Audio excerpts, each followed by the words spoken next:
Congressman, thanks for joining us today. You are chairman of the House Armed Services Committee, and as such, you've been talking for months about the problems that will arise if the sequester, these automatic spending cuts, come about for the military. We're here, they've arrived. How much are you worried? I'm very concerned. I don't know that I stay awake at night worrying about it. If there's not something you can do about it, it doesn't do any good to worry about it. But I'm very concerned. I'm concerned about the impact that it's going to have, number one, I believe, on our readiness, because that's the troops that are training, that are getting ready to deploy. The troops already over there fighting have been trained. The ones that are training now are not getting the same training that the other ones had.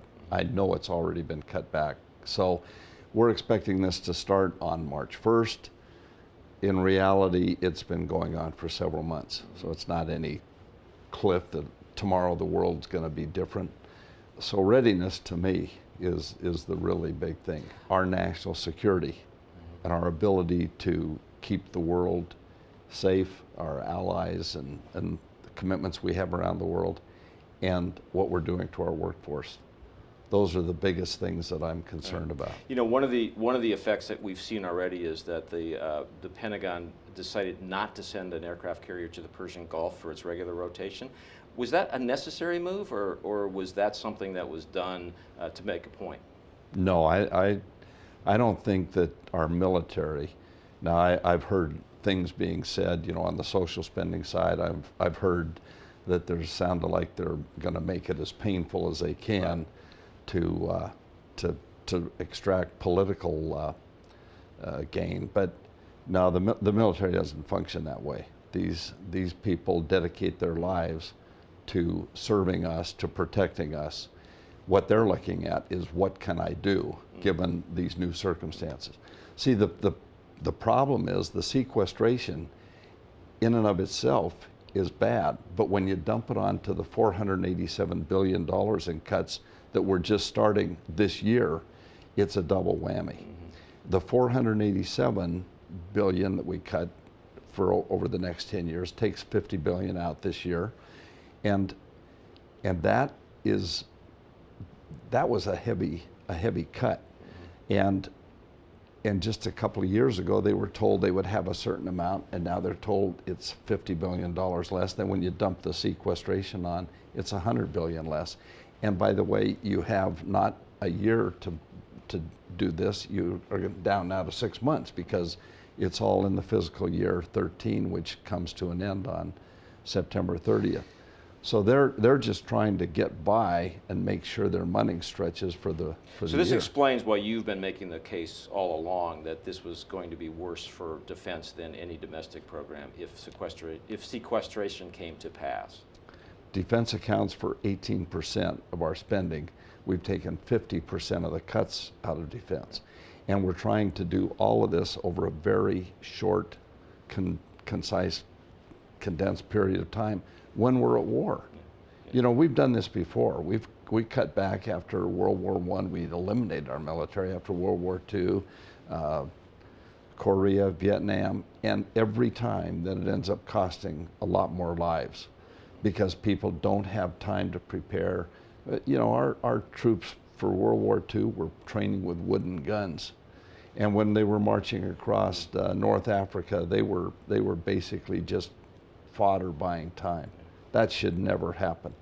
Our people that are willing to lay their lives on the line should be given whatever they need to carry out their missions and the most opportunity to return home safely. So is this bad enough for you as a Republican to be willing to put tax revenues on the table, as the White House is essentially asking or demanding, in return for different and lesser cuts for the Defense Department? You know, I think what we really need to look back, just step back, and the President keeps talking about a balanced approach. Right.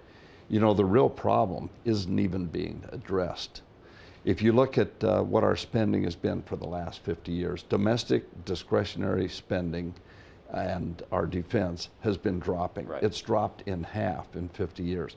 Our mandatory spending, however, has more than doubled in 50 years and is on a trajectory that just goes right out of sight, unsustainable. Everybody knows that, but they're not even talking about So it. how did we get in this position in which we're talking about the wrong thing, the things that don't even add to the deficit? The commander-in-chief, has laid down certain lines. Now, this little brouhaha that we have going between the White House and Woodward, where he has shown, and the White House actually agreed, that this was the president's idea. The president's taken a lot of different positions through this, but starting with the fact that it was his idea, and it should be a means to cut spending. And now he says we don't have a spending problem, but I think 80% of America agrees we have a spending problem.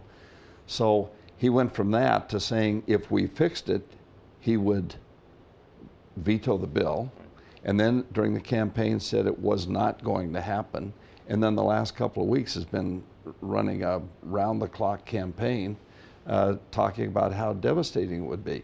We had hearings a year and a half ago showing how devastating it would be, and if he had listened to his Secretary of Defense, who said this is shooting ourselves in the head, maybe we could have sat down and said, look, what is the real problem? I have a chart that shows that the real problem is the mandatory spending. If we eliminate all defense spending, just eliminate the Defense Department, eliminate all of our social spending, close down the Department of Education, Department of Transportation, Department of Agriculture, all of it, and just keep enough buildings open to send out the Social Security and Medicare and those automatic spending checks that go out every month, we would still be running a deficit of $500 billion a year.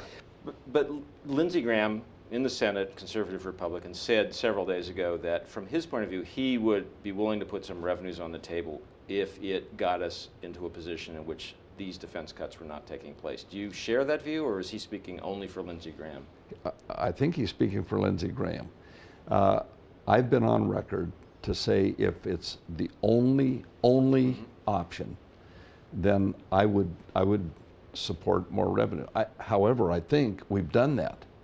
Just a month ago, we increased revenue by $600 billion, and yet the president's comeback is more taxes and more defense cuts. So he hasn't shown a willingness to sit down and discuss what the real problem is.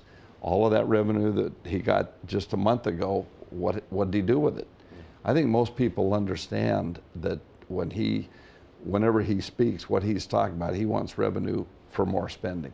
I think what we need is revenue to reduce the deficit, if there's any new revenue. So let me ask you the long-term question here finally. How does this end? How does this chapter of the great budget debate end? How do we get out of sequestration? How do we get to something that everybody would agree is more sane than what we're about to go through? Well, I don't know if you ever get to a position where everybody agrees it's All right, more sane. dreaming here, but but we need to do it to where we can get 218 votes in the House and even get a vote in the Senate. For years, I told our members yesterday that probably at least 2/3 of our membership, the Republican House caucus, has ever even gone through regular order where we've actually sat down, passed a budget, passed appropriation bills. I mean, for 3 years, the Senate not once has passed a budget. The place is basically shut down. So unless they start doing their work in the Senate, unless the president starts governing instead of campaigning, and we sit down and we do things the way it's been done. I've been here now 20 years. That's the way President Clinton functioned. It's the way President Bush functioned. This president has not functioned this way, and we've run our debt from 10 trillion to 16 trillion under his leadership, and it just can't keep happening. So I think at some point there has to be a realization in the White House that what they're doing isn't working. I mean, to send out his people to raise another 50 million to run another campaign when he's not even up for election again, it just not working. And calling people down to the White House tomorrow for a meeting. what we need is some real adult leadership and say, look, come on, the time for the campaign is over. Let's sit down. This is too important. I mean, we look at Korea, we look at China, we look at Iran, we look at the whole Middle East. We're in very tough situation, and we're going to need a national security. Well, Congressman, it's not a happy picture, but thanks for coming and sharing it with us. Maybe we can talk later as this unfolds and see how it evolves. There are things to be happy about. We've got our military, young men and women that are willing to go around the world and fight for us. They're out there doing it. We need to support them.